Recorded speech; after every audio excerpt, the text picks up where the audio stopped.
X Money payment system to launch in 2025, says X CEO. The media announced that X will connect you in ways never thought possible. Well, that screams to me an API everything.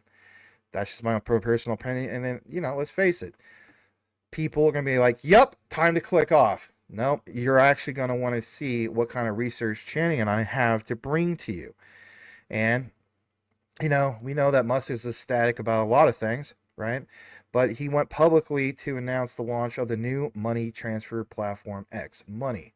All right, so is there any real connection to this? Some people state it's XRP, XLM, XDC, or something like that. But, let's face it, a lot of people feel it's XRP or XLM, and XLM would make sense, and it could come on the near horizon.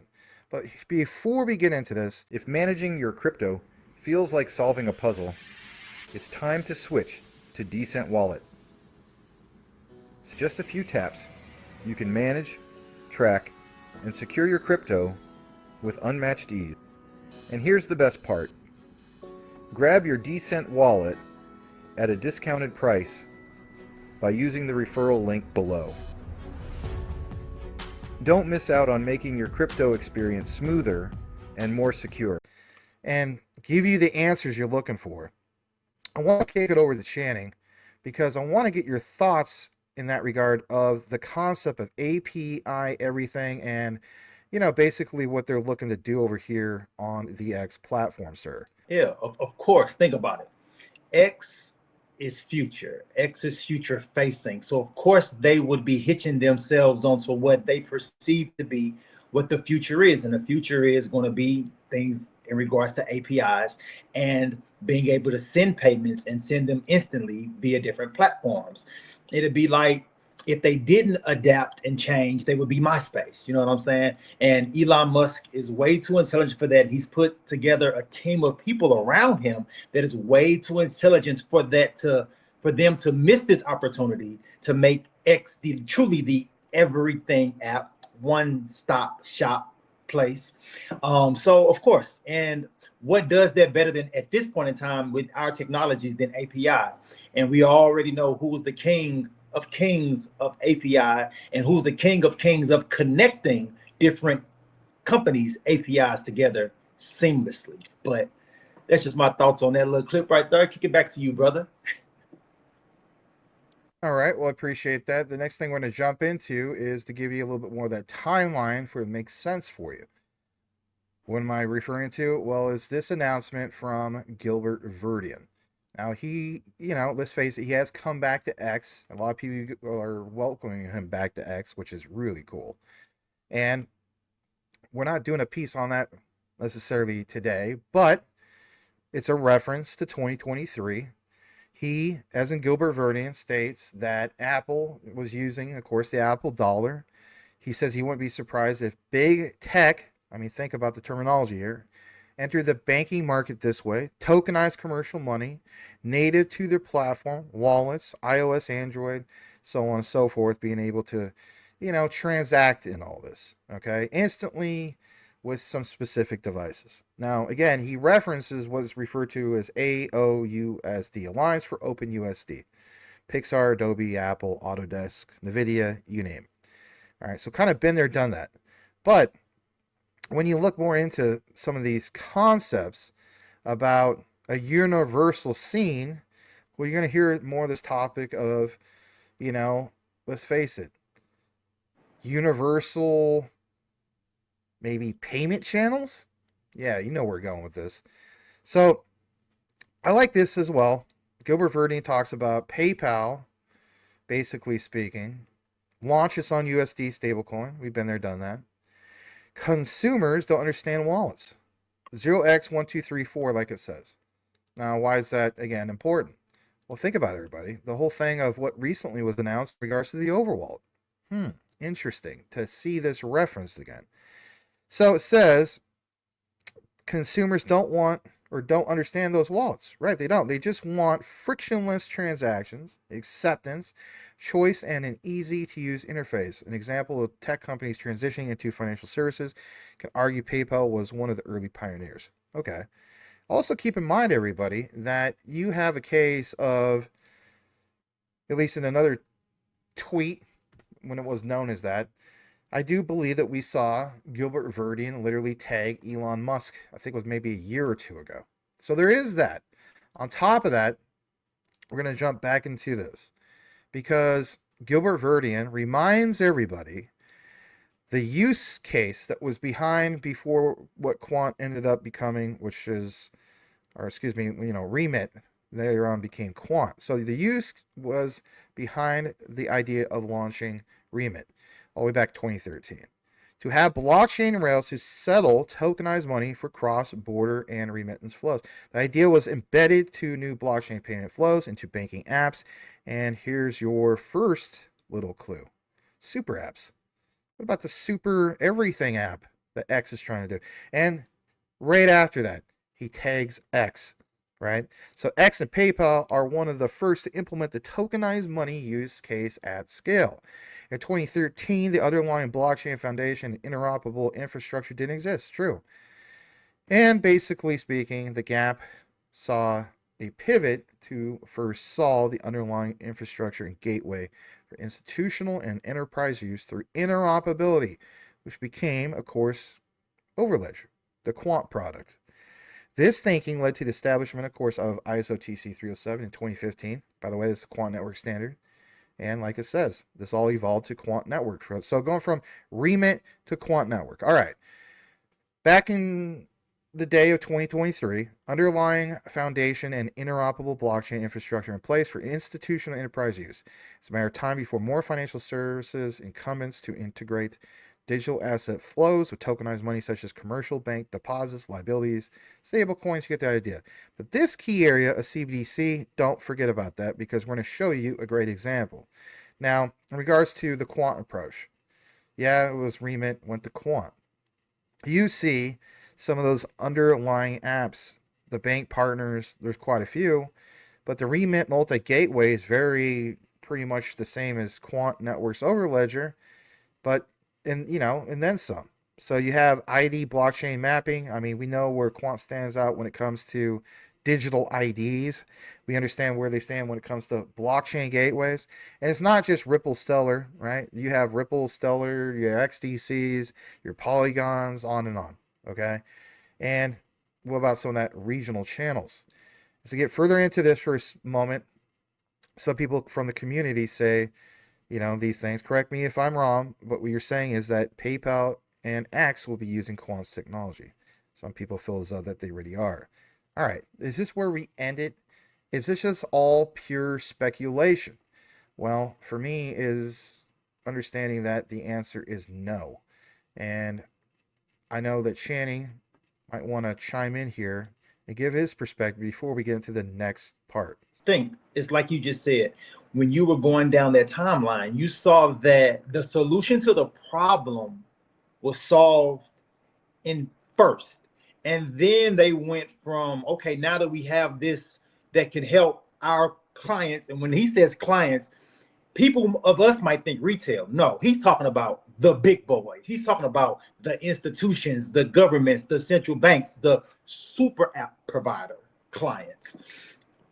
And now that we have this baseline established, now we'll do things like the ISO standard. Okay, out of the ISO standard, what came the actual Quant network, and now we have a company that can harness this product and technology and give it to the world, right? So yes, he, like I've said before, Gilbert leaves breadcrumbs.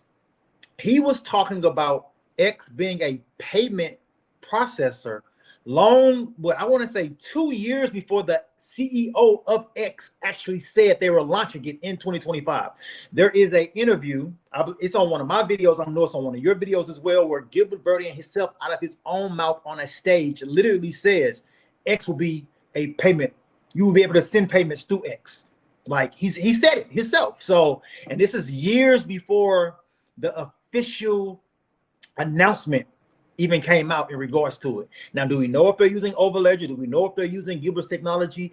Not officially, because we haven't had any official announcement. But we also know there's a lot of companies under non-disclosure agreements. And that's all I'll say about that one, brother. Go ahead. Channing is right in that regard. I mean, there is a lot of things about NDAs. I will agree with the guy. I want to give him a shout out. His name is Menelect. That I think the ones where you actually have the signed actual contracts have more weight, the significance over the NDAs. But NDAs, let's face it, are a real thing. Jumping more into this, I want to now show you guys something of importance, and that basically is the whole thing of the BIS, the Bank for International Settlements. Again, why point some of these things out? Well, it's a working paper that they did a while back. So jumping over to this, let's go ahead and share this tab instead and show you a reference. In this reference, back to the whole thing about universal payment channels. Again, why? Well, as we flow through this, if you want to call it that, you will see some key things here from the Bank for International Settlements. And in this paper that's referred to, or from the source of bis.org/events CPMI proceedings, paper number 14, is this extended abstract. So you have quite a few people here, and a lot of them you may not be aware of, and that's okay. But again, Visa. And we reestablished the whole thing in a previous deep dive, which you'll see the card at the end of this video about the deep dive of Quant and Visa. So yes, there's an abstract here, and yeah, it's all worth pointing out. But my key thing for you guys is understanding when we talk about interoperability. All right. So first thing that mentions interoperability in this abstract is how, limiting the interoperability CBDC networks, right? We understand that when we talk about CBDC, when somebody's new, it sounds like doom and gloom, and we understand that. But like it says, by limiting that interoperability of CBDC networks, this could add friction to the future cross-border CBDC payments. But critically speaking, the BIS, the Bank for International Settlements, is analyzing these issues as well as evidence in its recent analysis of multiple CBDCs, MCBDC. Interesting to see even the abbreviations of M, multi-CBDC, because, well, think about it. With Quant, they have what is referred to as MDApps, or MAPS, right? So I should say MAPS, not just MDApps, multi-apps, okay? In this paper, they focus on the challenges of that. I don't want to get into so much of that, but I want to point out a little bit more about the importance, I should say, of evaluating scenarios, cryptographic interoperability protocols, by the way, will allow digital money to be moved between the networks. Back to the whole thing of the UPC, Universal Payment Channels. They allow for instant transfer of funds across CBDC ledgers. And again, it's a trade-off between policymakers to consider, choosing the right interoperability method. And I want to put focus on this for a second. Come back in the frame for just a brief moment. The reason why I want to talk about this for a moment, I know I have it on Channing for a moment. I want you guys to understand that it's understanding that, yes, there are particular projects out there that will boast true interoperability, but again, the BIS is reference to the right interoperability. Say what you want when it comes to Quant, they have all of that blockchain agnostic thing going on for them, to say the least. So when we talk about an everything app, well, wouldn't an everything app need to also be quote unquote blockchain agnostic? I think the answer is yes. Now, the jumping back into it without making this too super long, I want to full screen this to show you another example where I'm going with this. So it says here that the future, I should say, would be dependent on these decisions based on unique policy objectives.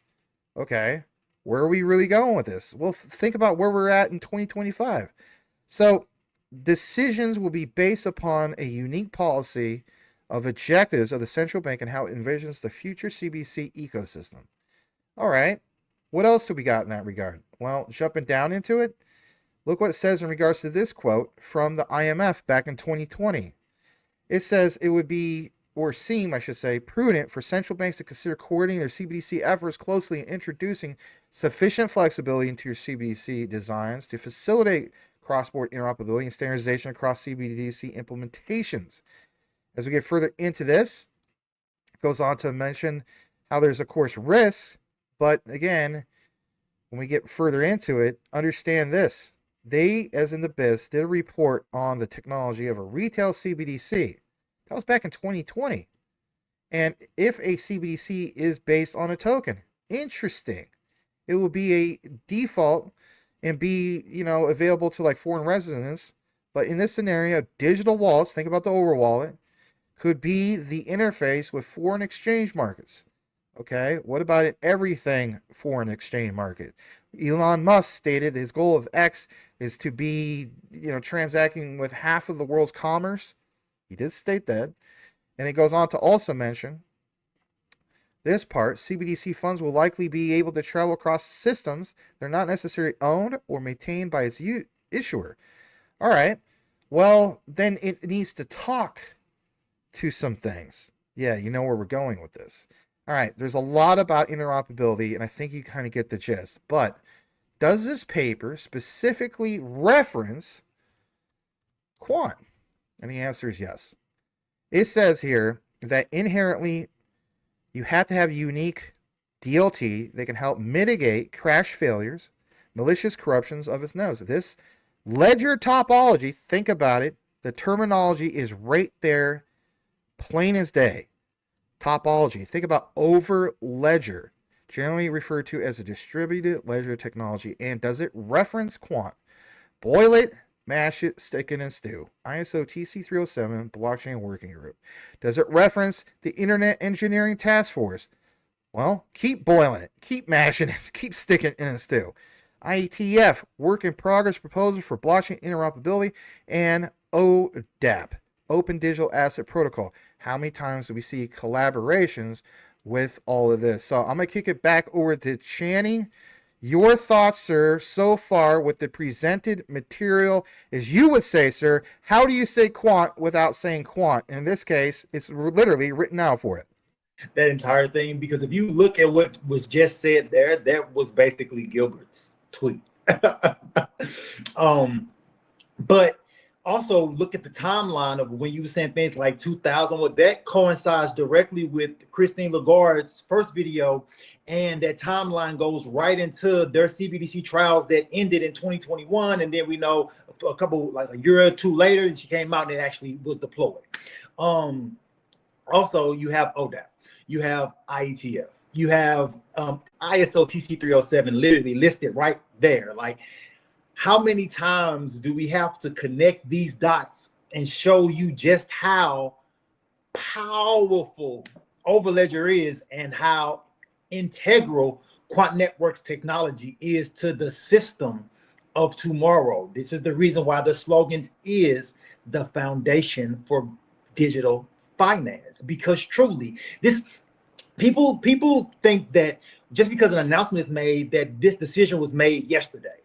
Absolutely not. If they're making an announcement, that means this decision is probably, or that this relationship or the foundation of this is 5, 6, 7 years old. We're only making it public because the private trials have been such a success. They would not be openly talking about CBDCs and executive orders. I'm not talking about Trump. I'm talking about, go back to Biden's executive orders as far as CBDCs are concerned.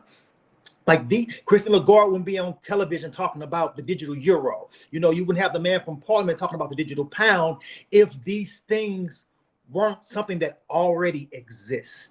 It's just now it's time to tell the public about what we've already been doing privately for multiple years, because we needed to ensure that it's safe, it's resilient, and it's future-proof. But go ahead. What we're going to do now is give you a little bit more, and then we'll give you that icing on the cake. I'm telling you flat out, this is the one, hopefully, that people stayed and listened to, because we're going to show you not just some speculation, but some solid proof to pound it home. Okay? So I did mention the whole thing, universal payment channel. I want to pull this up on your screen as well. And the reason why I want you guys to see this, again, it's just kind of pounding home everything. So for one, when we talk about UPC, Universal Payment Channels, well, Universal Payment Channels refers to a concept within the realm of blockchain distributed ledger technology, where different blockchain networks can seamlessly interact and transfer funds across them, essentially creating what is referred to as a unified payment system. Well, that's what X wants to do. While ISO TC 307 is the International Organization for Standardization Technical Committee, specifically focused on developing standards for blockchain DLT, meaning the committee would be responsible, and you read that right and heard it right, for setting standards for how universal payment channels could be implemented across various blockchain networks, or, let's face it, an everything app payment network. Okay? Tad bit more in regards to UPC. Some people state that they feel as though that the Quant Network logo is basically UPC. But you have to keep in mind the bottom. Universal Payment Channels describes, formalizes the detailed operation of the UPC protocol. It relies on a digital signature verification. Signature verification. All right, are you guys ready for this? Check this out. If you go over to one of the three, which is integrated with Overledger, which is pipe dream. Some people state that all we are is hopium and we just have big pipe dreams. Well, what do you got? pipedream.com/apps/x-AI if you want to nerd it out. XAI, API integrations. Build and run workflows using the XAI API. Use thousands of source available triggers and actions across 2,400 plus apps, or write custom code to integrate any app or API in seconds. Okay. Kind of shows you the orchestration of how this could come together. Right. Now watch this. This gets really, really interesting. Here's your bombshell moment. Boil it, mash it, stick that sucker in a stew. Integrate the XAI API with the Overledger API. Set up the XAI API trigger to run a workflow. Remember we talked about flows earlier? Which integrates with the Overledger API. PipeDream's integration platform allows you to integrate XAI and Quant's Overledger remarkably fast. It needs to be fast. Can't be slow. And it says it's free for developers. Now, here's the kicker. People say, well, so what? So it connects to this. True. But does it have smart contract functionality? Right. Oh, yeah, I forgot about that, Max. Exactly. Popular ways to connect with XAI with Overledger. And what do you see on the second part? Well, on the first part, you see new account event, but then you do see creating embedding with XAI API on new smart contract event. And like it says, instantly. And you constantly see more reference about account events and new smart contract events. And even some of this, and what's it say? New event for transactions to and from a specific amount. My goodness gracious, great balls of fire. Your thoughts, Mr. Channing Harrell. Well, something I'll point out from the screen that you just had up, where it said commonly used functions. First thing was create an account. Second thing was what? Smart contracts, meaning not only the people when they are putting together whatever their workflows with XAI and Quant Networks technology, the most common things that's being used is what? Most popular ways to connect XAI with Overledger. These are top one, create a new account, and second one, bam, new smart contracts. So that means this must be something that's happening continuously. It's happening pretty rapidly. Think about that, you guys. These systems are already set in place. Once an announcement is made, they're not making an announcement to put egg on their face, y'all.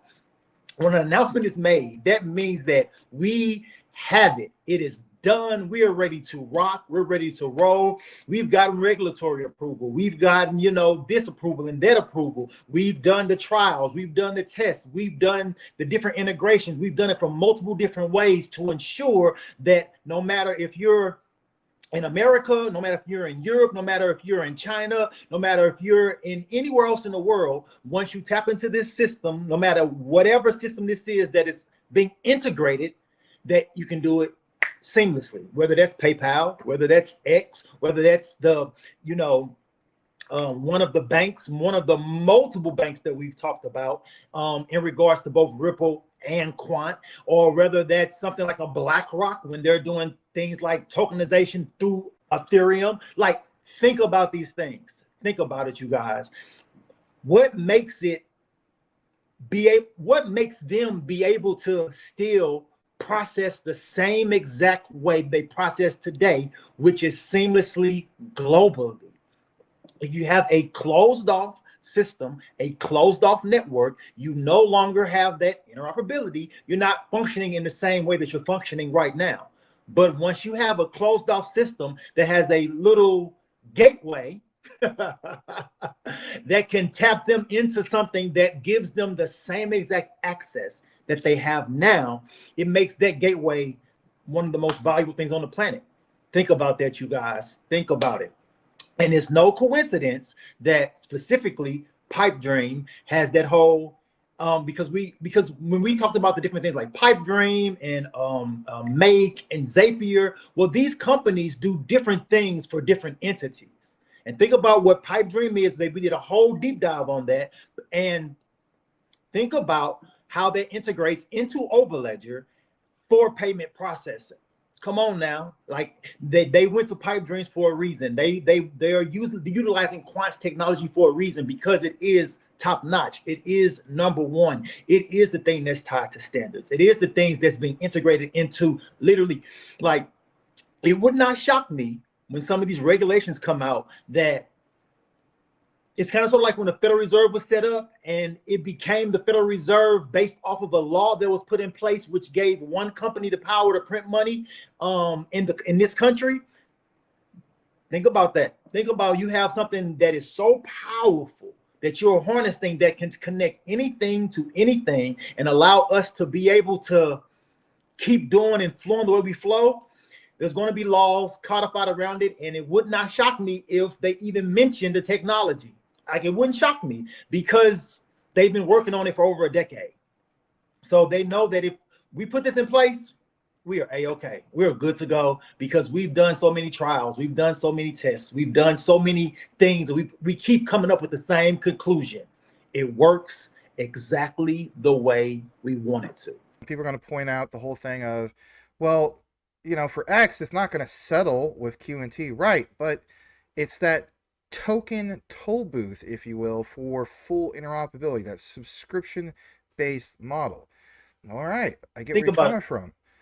Even real fast, they would tap into the RSN or the RS, the regulated settlement network. No, exactly. They would tap into that.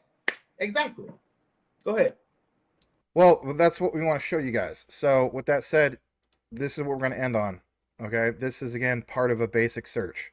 So on your screen, let's get into this before you wrap it up. And what you see here, again, it's just kind of pounding home. So X Money ISO 222. Look what it says. ISO 222 we know is the standard for exchanging electronic messages between financial services. Right below that, it says how ISO 222 relates to X Money. And immediately, it mentions XRP, cryptocurrencies that can be integrated with traditional financial systems using ISO 222, lead to faster, more efficient cross-border transactions, and immediately after that, it mentions stellar lumens. So again, back to the reference originally from Gilbert Verdian, just in case you missed it. What do you have here? Boom. See how we do that? That's why we do these shows, is to have you guys understand how it all comes together. You can settle with Ripple XRP. You can settle with Stellar XLM, and even add things like XDC or Polygon to the list. So guys, that's a show. We're going to wrap it up. On behalf of myself and, of course, Channing, we really do appreciate you guys listening to these outlines. So please do us a favor if you listen to the whole entire outline. And let's face it, we're going to give you more than just one word.